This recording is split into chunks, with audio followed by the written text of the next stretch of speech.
गुरुर्देवो महेश्वरा गुरु साक्षात् परम ब्रह्मा तस्मै श्री गुरुवे नमः। ध्यानमूलं गुरुमूर्ति पूजामूलं गुरुबलं मंत्रमूलं गुरुवाक्यं मोक्षमूलं गुरुकृपा। वर्णानां अर्थसंघानां रसानां छन्दसामपि मंगलानां तु कर्तारो वन्दे वाणी विनायकम्। शंकरं शंकराचार्यं केशवं बादरायणं सूत्रभाष्यकृतो वन्दे भगवन्तौ पुनः पुनः। राम जैसे नहीं देवता, लक्ष्मण जैसे नहीं वीर, सीता जैसी नहीं भार्या, गंगा जैसे नहीं नीर। कोई तन दुखी कोई मन दुखी, कोई धन बिन रहते उदास, थोड़े थोड़े सब दुखी सुखी राम जी का दास। राम नाम की लूट है लूट सके सो लूट, अंतकाल पछताएगा जब प्राण जाएंगे छूट। अपने अपने गुरु महाराज की जय, श्री रामचंद्र भगवान की जय। हम आप सब बड़े सौभाग्यशाली हैं। आज हम यहाँ बैठे हैं, राम कथा का श्रवण कर रहे हैं, वो भी हनुमान जी के सानिध्य में। इससे बड़ा जो हमारे जीवन का एक धर्म का जो नाता है, हर जगह कथा सुनते हो आप, घर में भी कथा सुनते हो, मठ में जो कथा सुनने का जो फल है वो हजारों गुना ज्यादा है। हमारे शास्त्र में लिखते हैं या कहते हैं, माला जपते हो, कथा श्रवण करते हो, स्थान का बहुत ही बड़ा महत्व होता है। अगर आपने यहाँ जो कथा अगर आपने एक दिन सुनी या पूरी कथा 7 दिन सुनी होगी, तो कई हजार कथाओं का फल आपके जीवन में आ चुका है। ये स्थान की बड़ी विशेषता होती है। जिन महाराज जी की पुण्यतिथि में आए हैं उनको हम नमन करते हैं। पुण्यतिथि का मतलब क्या है? ये जो पुण्य आत्मा है, जो संत होते हैं ना, एक होता है साधु। साधु हर घर में होता है, हर जगह साधु मिलेगा आपको।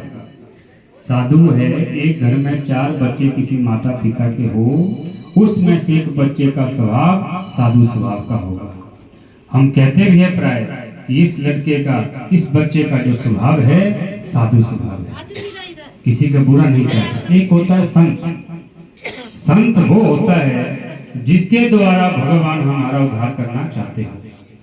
जो महाराज जी की पुण्यतिथि वो संत थे जिनके द्वारा किसी का, हमारे जैसे प्राणी का उद्धार होता हो, वो संत होते हैं। उनका नाम शंकर भगवान से, महाराज जी का नाम भी शंकर है। शंकर भगवान का नाम जो होता है बड़ा सरल होता है। जो महाराज जी का जो जीवन है, या महाराज जी का जो जीवन यापन जो अपना व्यवहार करते हैं, इतनी सरलता शंकर भगवान के अलावा किसी देवता में नहीं होती है। उनका आप बहुत ही सौभाग्यशाली, ऐसे गुरु का आपको सानिध्य प्राप्त हो। अब कथा की ओर आते हैं। बहुत सी कथा का अपना अपना प्रभाव है। कलयुग में राम कथा का बहुत बड़ा प्रभाव है। आज हम चाहे भागवत सुनते हो, वो मोक्षदायी है।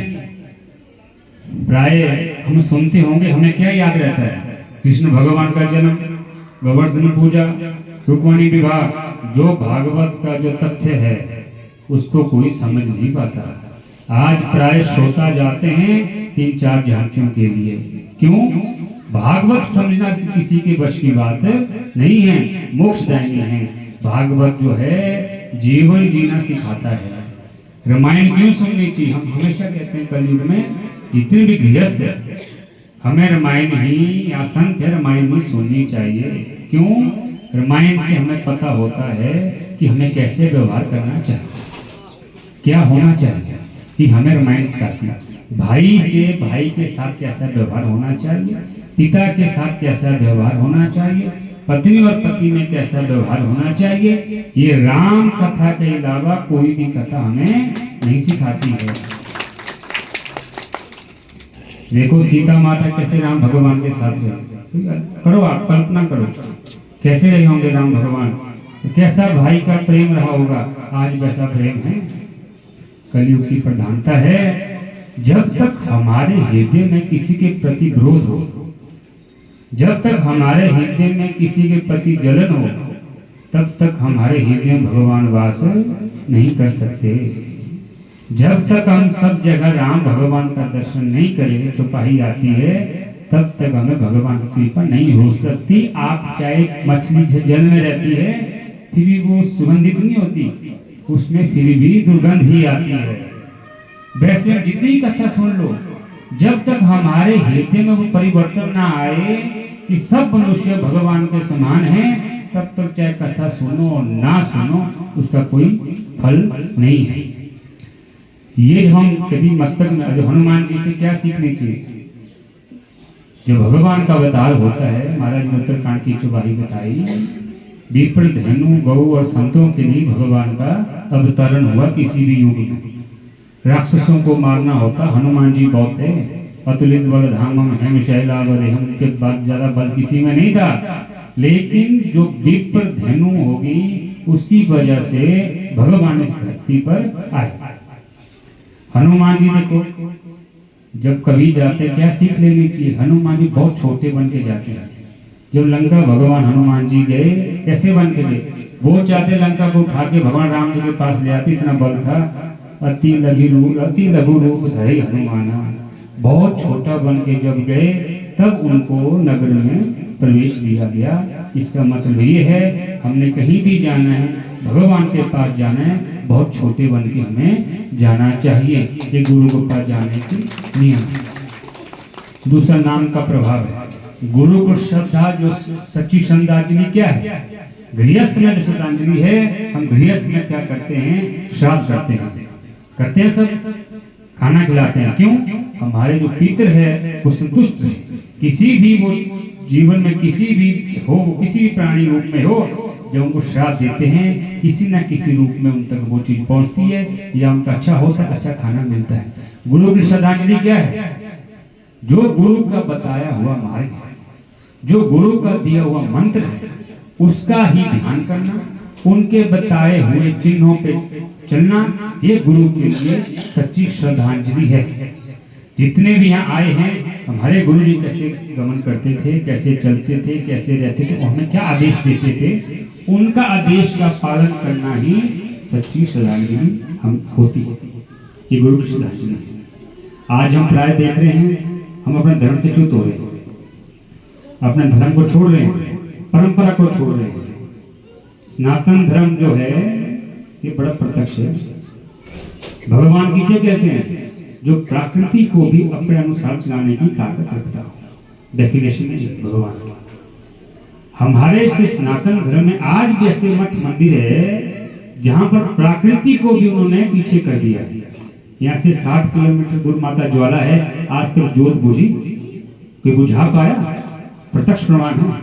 इससे बड़ा प्रमाण किसी धर्म में हो सकता है?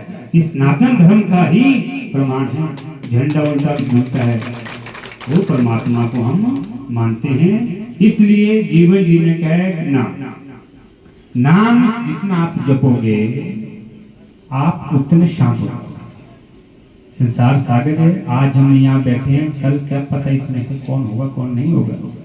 जो हमारा जीवन भी है ना, ये जीवात्मा तक ही सीमित है। एक मैं दृष्टांत देता हूँ, पति पत्नी आपस में बहुत प्रेम करते हैं, 40 साल तक साथ रहते हैं, 50 साल तक साथ रहते हैं, जैसे भगवान की आयु निर्धारित की हुई है। जब पति और पत्नी में से एक की मृत्यु हो जाती है, उस शरीर के पास ना पति अकेला बैठ सकता है ना पत्नी बैठ सकती, डर लगेगा उसको। इससे हमें सीख लेनी चाहिए कि जो हमारा व्यवहार है कि जीवात्मा तक ही सीमित है। इसलिए आप अपने बच्चों को, आज गौ की दशा क्या है, हम हरे कृष्णा तो बोलते हैं, जय श्री राम तो बोलते हैं, गौ की दशा देखिए। जिनके लिए भगवान धरा सागर में आए वो बाहर घूम रही होती है और हम मंदिरों में इतनी जोर जोर से जयकार कर रहे होते हैं कि पता नहीं कंठ से भगवान ही प्रकट हो जाए। ऐसा नहीं, गौ की सेवा हमें करनी चाहिए। अगर आपके घर में गौ के लिए जगह ना हो, कोई भी यहाँ पे कोई गौशाला हो, आप वहाँ पे किसी भी गौ को अगर आप सामर्थ्य हैं, किसी भी गौ को पकड़ के आप उस गौशाला में छोड़िए, उनका जो पूरा है खाने का सब कुछ वहाँ पे दीजिए, ताकि आपके द्वारा गौ की सेवा हो सके। गौ की गले में घंटी बांधने का मतलब क्या है? गौ के सिर में सारे 33 कोटि देवताओं का वास होता है। जब वो 24 दिन चलेगी, चलती रहती है, तो आपके नाम की जो घंटी है ना, वो भगवान का जो है ना अपने आप उसका गुणगान करती रहेगी, उसका पुण्य फल आपको प्राप्त होगा। ये है गौ की महिमा। हम यहाँ बैठे हैं, जो नहीं भगवा कपड़ा पहन के भगवान की प्राप्ति हो सके, ऐसा नहीं होता। भगवान की प्राप्ति विषय संत बन के संतत्व की प्राप्ति होना भी भगवान के ऊपर है। ऐसा नहीं कि भगवा कपड़े दाढ़ी मूछे बढ़ा दिया भगवान ही मिल गए, ऐसा नहीं। संत बन के संतत्व की प्राप्ति करना भी बहुत बड़ी बात है। ये तप से होता है। तप ही सबसे बड़ी जरूरी है। पूरी जो हमारी रामायण है वो तप के ऊपर है। जब तक तप नहीं करेगा इंसान, तब तक भगवान की प्राप्ति नहीं होगी। कि आप तप कर नहीं रहे हो, बैठे हो और आप हरे राम बोलते हो, ऐसा नहीं है। आपको तप करने से आपका जो शरीर है वो तपस्वी बनेगा, भगवान के नीमा रहेगा, हमेशा शांत रहेगा। तप करने से शरीर में जो कष्ट होता है, उस कष्ट को जब आप अनुभव करते हो तो समझो भगवान की प्राप्ति आपको होनी शुरू हो जाएगी। कंफर्ट रहोगे, कभी भगवान मिलने नहीं है। इसलिए अपने शिव व्रत रखते हैं, तप करते हैं, गुरु के पास जाते हैं। ये हमारे कहीं ना कहीं आप यहाँ पर आए हो, ये बहुत संचित पुण्य है। हम कई बार कहीं जाते हैं, कहते काश मैं बच गया, अगर मैं वहां होता तो मेरी मृत्यु होती, मुझे चोट लगती, मैं बच गया।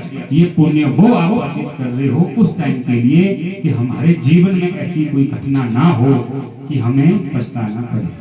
इसलिए इसी वाणी के साथ, इन शब्दों के साथ अपनी वाणी को मैं भगवान के चरणों में अर्पित करता हूँ। आप भगवान का गुणगान करते रहिए। राम भगवान से सीखिए राजा कैसे करते हैं, लक्ष्मण से वीरता सीखिए, सीता माता से पति पता का धर्म सीखिए, और हनुमान जी से श्रद्धा भक्ति सीखिए कि सब कुछ होने के पास भी स्वामी के सामने कैसे रहना चाहिए। जब धर्म होता है, चोला जो है ना, ये चोला ऐसा है, इस चोले पहन के भी अगर आप भक्ति नहीं कर पाए, तप नहीं कर पाए, इस चोले पहन के भी अगर आप भगवान का नाम नहीं कर पाए, तो उससे बड़ा पापी कोई दुनिया में हो ही नहीं सकता। इस चोले में भक्ति दिखती है आपको। रावण ने भी इसी चोले से भक्ति को हारा ले गया था। भक्ति, सीता को भक्ति कहा गया है। जब रावण आया, अगर वो सूट बूट पहन के आता तो सीता माता बाहर नहीं आती। इसी चोले की वजह से माता सीता बाहर आई। भक्ति थी, विश्वास हो गया कि संत का चोला है, कुछ नहीं करेगा। जब उनको पता चला ये रावण था, तो देखो जब भक्ति को इस तरह से आप ठग देते हो, आप उसके काबिल नहीं होते हो, तो पूरे ब्रह्मांड के देवता जो है ना, ऐसे नाश कर देते। रावण का वंश का नाश कर दिया। कैसे नाश किया? जामवंत कौन थे? ब्रह्मा जी। हनुमान जी कौन थे? रुद्र हैं। बाली कौन था? सूर्य का था। इंद्र का कौन था? सुग्रीव था। नन नील थे, सूर्य के अष्ट वसु थे। सब शक्तियों ने भक्ति को इस तरह ठग के जब रावण ले गया, सारी शक्ति इकट्ठे हो गए, रावण का पूरा विनाश कर दिया। अपना तो विनाश किया, उसने समूल अपने खानदान का ही नाश कर दिया। इसलिए डर के जब आपने वस्त्र धारण किए, भक्ति रूपी नाम रूपी में जाना चाहिए। आप बहुत अच्छे आशीर्वाद है। ऐसे संतों का मिलना, ऐसे संतों का सानिध्य पाना बहुत ही कई जन्मों का हमारा संबंध है। हम गुरु महाराज जी, हनुमान जी से कृपा करते हैं। जो भी आप अपना यहाँ पे दुख लेके आ, लेकिन दुख जो भौतिक दुख के पीछे नहीं भागना। ये तो कुछ टाइम के लिए है। आज पहले माता बच्चों की रोती थी, मेरा बच्चा जॉब नहीं करता, शादी नहीं हो रही। बाद में वही माता रोती है कि मेरा बच्चा सेवा नहीं करता है। इसलिए जब मंदिर आना है, भगवान की भक्ति मांगना है। जब भक्ति मांगोगे, अपने आप ही आपको सब कुछ मिलना शुरू हो जाएगा। इन्हीं शब्दों के साथ मैं अपनी वाणी को विराम करता हूँ। अपने गुरु महाराज की जय। बोले स्वामी उमेशानंद महाराज की, संत भगवान की जय। बोलो सदगुरुदेव महाराज की जय। तो महाराज जी के शब्द कितने अनमोल हैं कि जीवन इसी जन्म में हम भगवान को पा सकते हैं। पर महाराज जी के शब्द पकड़ लेंगे तो सारे बोलो हरे कृष्णा। तो आइए समूह से पहुंचे अर्चन परम पूजनीय श्याम जी महाराज। बड़े ही भावुक संत हैं श्याम चैतन्य जी महाराज। आइए 5-7 मिनट महाराज जी से हम आशीर्वाद लेंगे।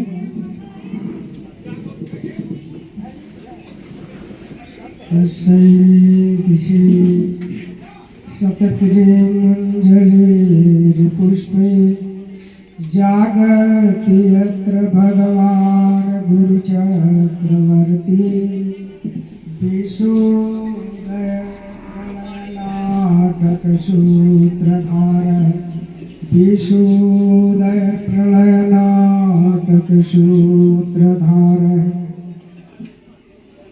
अर्णव पवन कुमार हल बल पावक ज्ञान घन जासु हृदयागार बसई राम सर चाप धर। अभी परम पूज्य संत श्रोमणी हनुमान जी महाराज के प्रांगण में और हमारे स्वामी शिवानंद जी महाराज इस आश्रम के संचालक हैं और जो भी पन्ना से महाराज जी पधारे हैं और दड़ोरी से कृपालानंद जी महाराज सभी संत महापुरुषों के चरणों में कोटि कोटि प्रणाम करते हैं। 7 दिन की रामायण की कथा आप लोगों ने सुना। 9 अप्रैल तो 9 अप्रैल यहाँ हमें नहीं देखने को मिला और कहीं तो करते नहीं, लोग डरते हैं या क्या बात है, उस पर चर्चा नहीं करेंगे। तो उसी तरह मानस के प्रसंग में भगवान राम सिंहदेवपुर से जब चित्रकूट की तरफ जाने लगे तो उनको रास्ते में कोल भील मिल गई। जो लोग चित्रकूट गए होंगे उनको मिले होंगे, दर्शन उनके हुए होंगे, लेकिन अयोध्या वासी उनको तमसा नदी तक गए और उसके बाद निषाद राजगुह मिले। तो उसमें ये कवि ने कहा, काव्य में कहा, भगवती से वो कह रहा था, माँ भवानी सुन लो राम कहानी, माँ भवानी सुन लो राम कहानी, राम की महिमा राम की गरिमा बजरंगी ने जानी, माँ भवानी सुन लो राम कहानी, माँ भवानी सुन लो राम कहानी। वांछित दलित गिरवर बासी, वांछित दलित वो गिरवर बासी, हुए राम सहायक, माँ भवानी सुन लो राम कहानी। वाल्मीक अगस्त्य मुनि ज्ञानी, वाल्मीक अगस्त्य मुनि ज्ञानी, 2 जन्मों में मानी, भवानी सुन लो राम कहानी, भवानी सुन लो राम कहानी। पूरे राम कहानी को उस कवि ने केवल 2 पंक्तियों में दे दिया। क्यों दिया? कि जो गिरवरवासी थे, अनपढ़े थे, उनके पास कोई डिग्री नहीं थी, न वो लोग भक्ति किए थे, न गुरुकुल में गए थे, लेकिन राम के समक्ष और राम के साथ रह करके उनकी पर्णकुटी बनाए, उनकी सेवा किए, उनका भजन किए और साक्षात उनके सामने कहे कि प्रभु हमसे तो और कोई सेवा नहीं हो सकती है, केवल आपका वस्त्र और बसन ही चुरा लेंगे। मानस में कथा में आप लोगों ने सुना होगा। भगवान राम ने उन दलितों को, उन वांछित वनवासियों को ये कभी नहीं कहा कि आप लोग बड़े बुरे हो। क्यों? कि उनके पास आत्म समर्पण था। छल कपट राग द्वेष से वे दूर थे, उनके पास नहीं था। नर्मदा के किनारे आप लोग जाएंगे कभी, क्षेत्र तो बड़ा लंबा है, उन वनवासियों के बीच में जाओ। हम लोग गए थे, परिक्रमा में देखे उनका भाव और ऐसे प्रश्न दिए। उन्होंने कहा कि बाबा तेरे को क्या चाहिए? एक रोटी और एक लंगोटी। साधु के जीवन में है क्या? बस केवल एक रोटी और एक लंगोटी, वही उसका जीवन है। क्योंकि जब हम किसी के बन करके और किसी के प्रति समर्पण होकर के रहते हैं, एक के बन करके रहो, गुरु के पास रहो, सन्निधि संतों के साथ रहो। यह प्रसंग में काकभुसुंडी जी अपने जीवन के बारे में जो वाशिष्ठ में बताए हैं, उनसे वशिष्ठ जी जा करके पूछे कि आपको ये काग शरीर इतनी परम प्रिय और पवित्र क्यों है? कहने कि मैं चिरंजीव हूँ, चिरकाल तक जीता हूँ।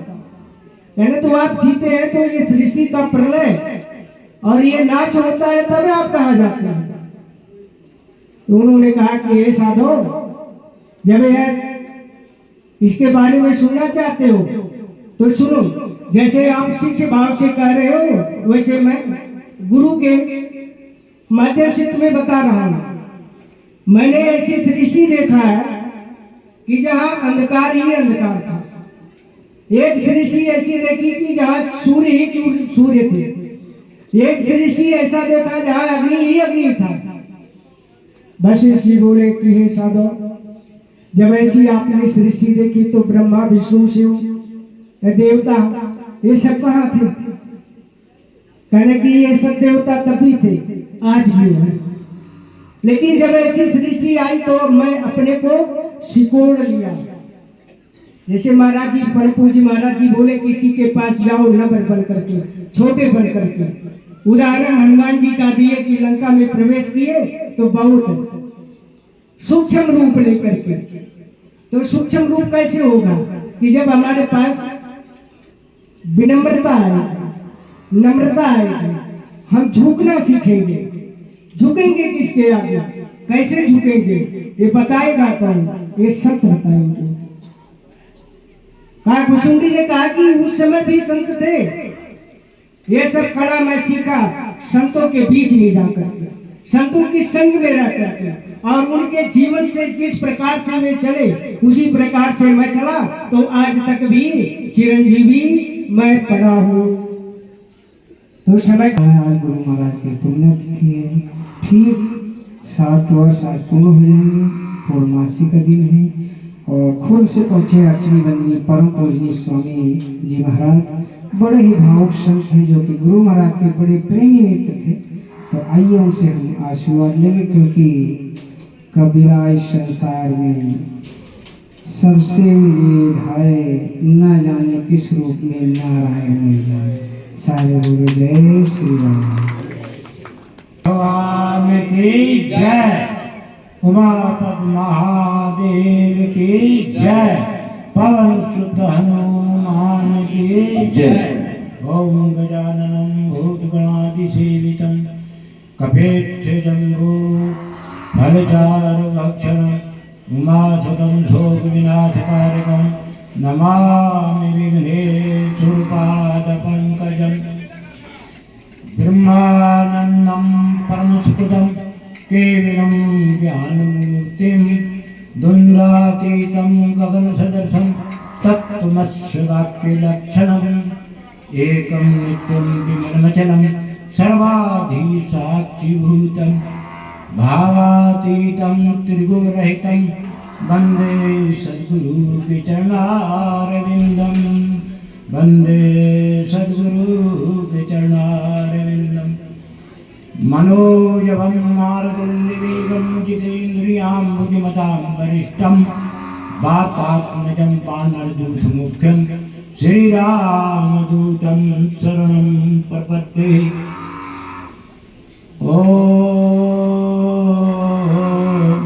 मोहनिशा सव शोभनहारे देखिए स्वप्न विविध प्रकारे। दिन और रात दो चीज होती है, जहाँ दिन होता है वहाँ रात नहीं होती है, जहाँ रात होती है वहाँ दिन नहीं होता है। तो सबसे बड़ी रात्रि कौन सी होती है? बोलो श्याम रामचंद्र की जय। मोहन सा सब शोभनहारे। एक प्रकृति ने ऐसा नियम बनाया है कि मोह रूपी रात्रि बनाई। इस मोह रूपी रात्रि में 84,000 योनि ये मोह में फंसी हुई है। मोह क्या है? ये मेरा है और तेरा है। मैं अगर तोरते ही माया तेरी बस बंधे हो जीवन काया। ये मेरा है, ये तेरा है। इसी मोह में सारा जीव जो है वो फंसा हुआ है। इससे उबरने के लिए क्या रास्ता हो सकता है? तो कलयुग केवल नाम धारा सुमर सुमर नर युति रही पारा। कलयुग में केवल एक नाम का ये धारा है। इसका सुमरन करने से और ये जीव पार हो जाता है। नाम एक भवसागर, भव माने संसार, ये सागर है, सागर माने समुद्र है। इसमें डूबा हुआ फिर कहाँ नीचे कहीं तल मिलता है। इसलिए इसके लिए नौका एक नाम है। जैसे समुद्र के बीच में जहाज है, जैसे जहाज से समुद्र को पार हो जाते हैं, ऐसे नाम रूपी नौका से और इस संसार से पार हो जाते हैं। और सोही पावन सोही सुभग शरीरा, सुभग शरीरा जो झलक पटा तजई रघुवीरा। वही पवित्र हो सकता है, वही पावन हो सकता है जो छल और कपट को त्याग करके और फिर भगवान का संयम करता है। जब ऐसा हो जाएगा तब कैसा हो जाएगा? वो ऐसा हो जाएगा। अस सज्जन उरुबस कैसे यो भी हृदय बसई धनु जैसे। वो सज्जन मेरे हृदय में भगवान श्री राम का वचन है। वो सज्जन मेरे हृदय में ऐसा बस जाएगा कि जैसे लोभी के हृदय में धन बसा हुआ होता है। लोभी धन नहीं खर्चेगा। इसी तरह से वो सज्जन मेरे दिल से कभी नहीं बिसरेगा। बोलो श्याम रामचंद्र भगवान। क्यों सभा है? अरे भगवान तो किसी भागों से आता है, किसी पिछले पुण्य तब से आता है। इसको पा करके फिर भगवान का भजन करना उचित होता है। इनाम लेने की चीज नहीं, इसको निंदा करने की चीज नहीं है। ये भागों की चीज है। भरतरी जी को भगवान मिला, बाबा बालनाथ को भगवा मिला। बोलो श्री हरे बोलो हरि जय श्री राम।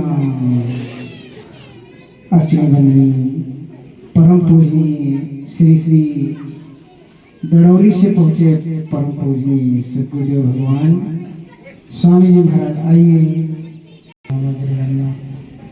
सकल गुण निधानम वानराणाम देशम रघुपति भक्तम वात जातम नमामि।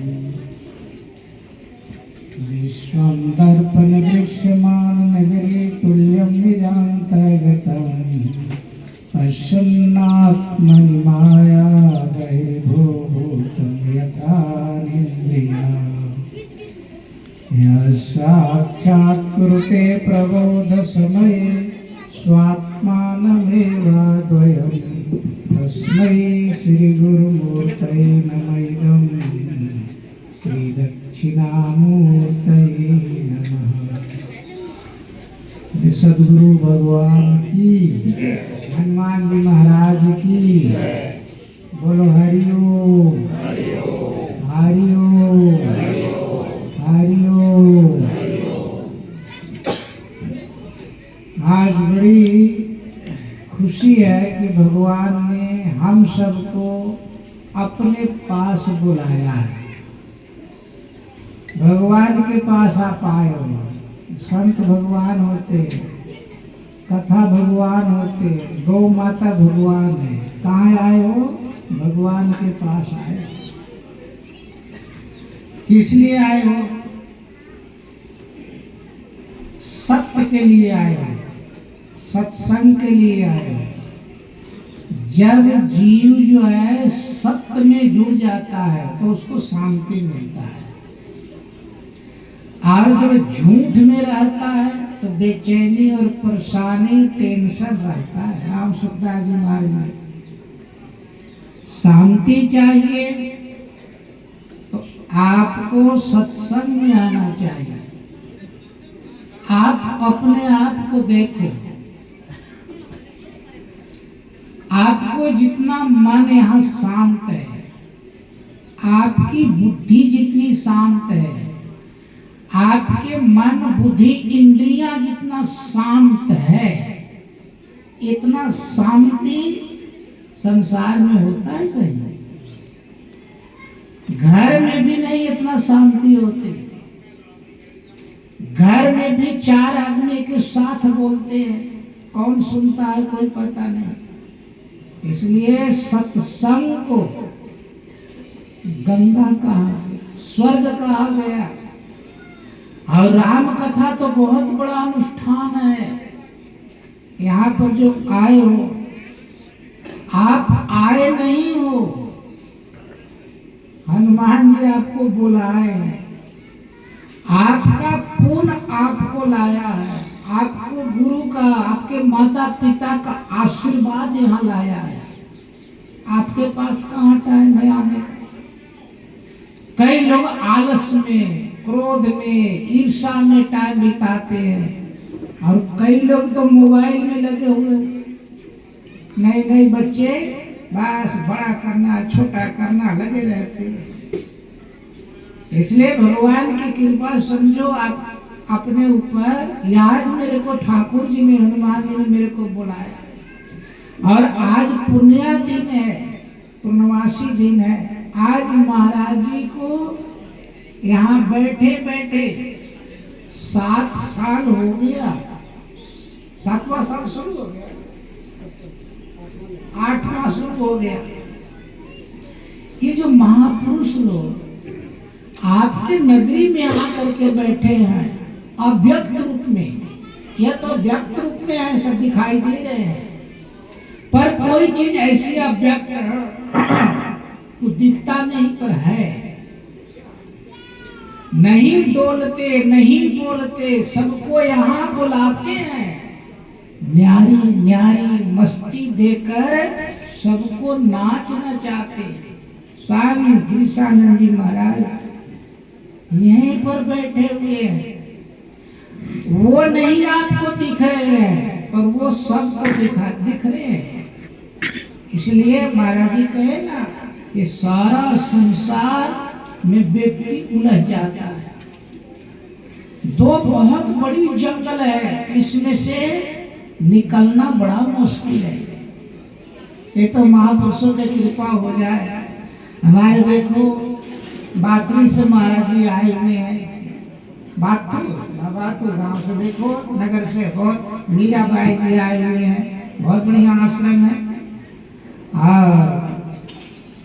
तो बात चल रहा है कि संतों के जो आगमन है, ये संत के आगमन से आप सबका जिंदगी कुछ सत्य में जुड़ रहा है। तो जंगल बताया गया, दो जंगल है, और उस जंगल से निकालने के लिए महापुरुष लोग आए हुए हैं। देखो हमारे शिवानंद जी है, आपको निकाल करके लाए हैं जंगल में से। अच्छा जंगल हो, अंधेरी रात हो, रास्ता न मिले, उसका क्या दशा होगा? बेचैनी परेशानी है, रोता होगा। ये जंगल दो चीज को बताया गया। दो चीज जंगल कौन सा है? मैं और मेरा। मैं हूं और ये मेरा है। इस जंगल से निकलते ही नहीं लोग, इसी में भूले रहते हैं। और ना अंत समय ना मैं रहेगा ना मेरा रहेगा।